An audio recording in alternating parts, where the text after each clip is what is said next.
بسم اللہ الرحمن الرحیم. موت العالم موت العالم، یہ عربی کا مقولہ ہے، ایک حدیث نہیں ہے، عربی کا مقولہ ہے کہ ایک عالم کی موت پورے عالم کی موت. عالم یعنی دنیا. ہم سب جانتے ہیں کہ بروڈا شہر کے مشہور عالم مفتی سلمان صاحب اللہ کی رحمت میں پہنچ چکے ہیں. ان کا جنازہ انشاءاللہ یاسین خان پٹھان روڈ کے اوپر 9:30 بجے پڑھا جائے گا. اللہ ان کی بال بال مغفرت فرماوے، آمین. ان کے درجات کو بلند فرماوے، ان کی خدمات جو بھی انہوں نے کی اللہ قبول فرماوے، آمین. اور پسماندگان کو اللہ صبر جمیل کی دولت سے مالا مال فرماوے. دیکھو میرے بھائیو، علماء انبیاء کے وارث ہیں.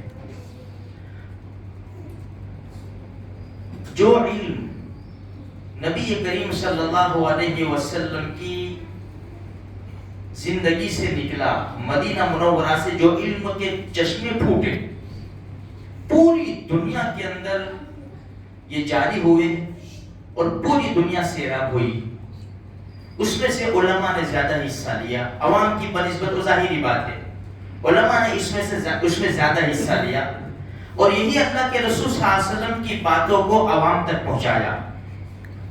جب ایک عالم قوم کے پیچھے محنت کرتا ہے اور جب وہ دنیا سے جاتا ہے نا، تو کمی اس کے جانے کے بعد پتہ چلتا ہے، کمی اس کے جانے کے بعد محسوس ہوتی ہے.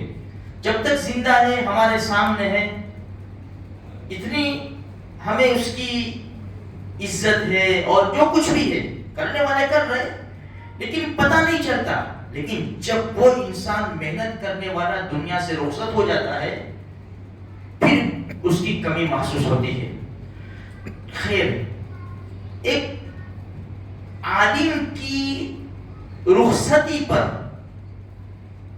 عوام کا یہ حال ہوتا ہے، علماء کے حلقے میں یہ حال ہوتا ہے کہ سب کے دل غم زدہ ہو جاتے ہیں، ہر ایک کی زبان کے اوپر تذکرے ہوتے ہیں. تو اندازہ لگاؤ میرے بھائیو، وہ ہستی دونوں جہان کے سردار امام الانبیاء محبوب کبریا رسالت مآب صلی اللہ علیہ وسلم نے اسی ربیع الاول کے مہینے میں جب دنیا کو خیرباد کہا اور اللہ کے پاس چلے گئے، اللہ کی رحمت میں چلے گئے، اس وقت مدینہ کا کیا حال ہوگا. جب ایک میت ہوتی ہے گھر کے اندر تو گھر کا کیا حال ہوتا ہے.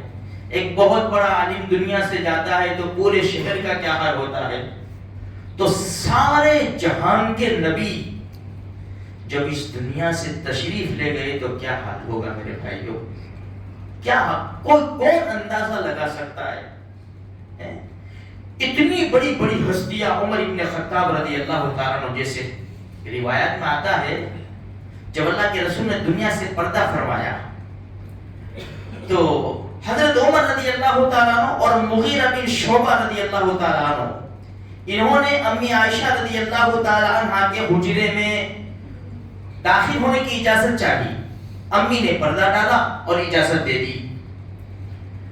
جب دونوں تشریف لائے اللہ کے رسول صلی اللہ علیہ وسلم تو دنیا سے پردہ فرما چکے تھے. عمر ابن خطاب رضی اللہ تعالیٰ عنہ کی زبان سے نکلا کہ کیسی بے ہوشی ہو گئی ہے. یہ نکلا.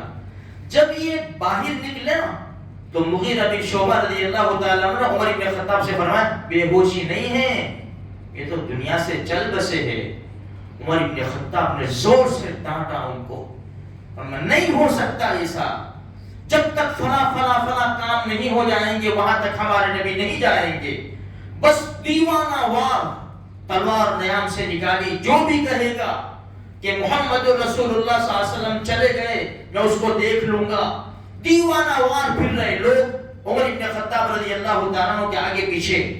تھوڑی دیر گزری تھی کہ ابو بکر صدیق رضی اللہ تعالیٰ عنہ تشریف لائے، گھوڑے سے اترے، امی عائشہ صدیقہ رضی اللہ تعالیٰ عنہ کے حجرے میں داخل ہوئے. اپنی بیٹی تھی نا، ابو بکر صدیق رضی اللہ تعالیٰ عنہ کی بیٹی تھی. اللہ کے رسول کو چادر اڑا کر سلایا ہوا ہے. سب نبیوں کے بعد سب سے زبردست اور اونچی شخصیت ابو بکر صدیق رضی اللہ تعالیٰ عنہ ہے. حجرے میں داخل ہو کر اللہ کے رسول صلی اللہ علیہ وسلم کے چہرے انور سے پر چادر ہٹائی، بوسہ دیا، ہمارے نبی کو بوسہ دیا اور فرمایا کہ اللہ پاک، یا رسول اللہ، اللہ پاک نے جو لکھا تھا وہ ہو کر رہا، وہ ہو کر رہا۔ پھر چہرے کے اوپر چادر ڈال دی اور باہر نکلے۔ عمر ابن خطاب کو روکنے کی کوشش کی، لیکن وہی دیوانہ وار وہ تو ایک الگ عجیب حالت میں تھے، سب چھوڑ دیا ان کو اور سیدھے منبر رسول کے اوپر حاضر ہوئے اور خطبہ دیا، اور خطبے میں چوتھے پاری کی آیت پڑھی، وما محمد الا رسول قد خلت من قبلہ الرسل۔ محمد صلی اللہ علیہ وسلم اللہ کے رسول کے، قد خلت من قبلہ الرسل، آپ سے پہلے بہت سے رسول دنیا سے تشریف لے گئے ہیں۔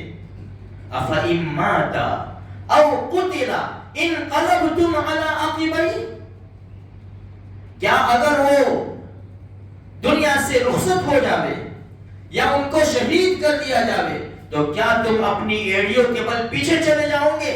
وَمَن يَنْقَلِبْ عَلَىٰ عَقِبَيْهِ فَلَن يَضُرَّ اللَّهَ شَيْئًا، جو اپنی ایڑیوں کے بل پیچھے چلا جائے گا وہ اپنا ہی نقصان کرے گا، اپنا ہی نقصان کرے گا، اللہ کو کوئی نقصان نہیں پہنچا سکتا۔ جب یہ آیت عمر ابن خطاب نے سنی فوراً جوش ختم ہو گیا، پھر بعد میں کہنے لگے کہ مجھے پتہ ہی نہیں تھا کہ یہ آیت ہے، میں تو بھول چکا تھا۔ ابو بکر صدیق رضی اللہ تعالیٰ عنہ نے پڑھی تو میرے ذہن میں آیا کہ نہیں، بات تو اللہ نے صحیح فرمائی ہے۔ تو میرے بھائیوں، بڑے عجیب اور غمناک دن تھا مدینہ منورہ میں، ایسا غمناک دن پھر کبھی نہیں آئے گا، نہ آیا تھا نہ آئے گا۔ بیٹی فاطمہ رضی اللہ تعالیٰ عنہ کا کیا حال ہوا ہوگا، صحابہ رضی اللہ تعالیٰ عنہ جو ہمارے نبی کے اوپر مر مٹنے کے لیے تیار تھے، ان کا کیا حال ہوا، کوئی وہ کونے میں رو رہا ہے، کوئی وہ کونے میں رو رہا ہے۔ میرے بھائیوں، تو خیر کہنے کا مقصد یہ ہے کہ دنیا میں حالات آتے ہیں، سب کو ایک نہ ایک دن جانا ہے، مجھے بھی جانا ہے، آپ کو بھی جانا ہے۔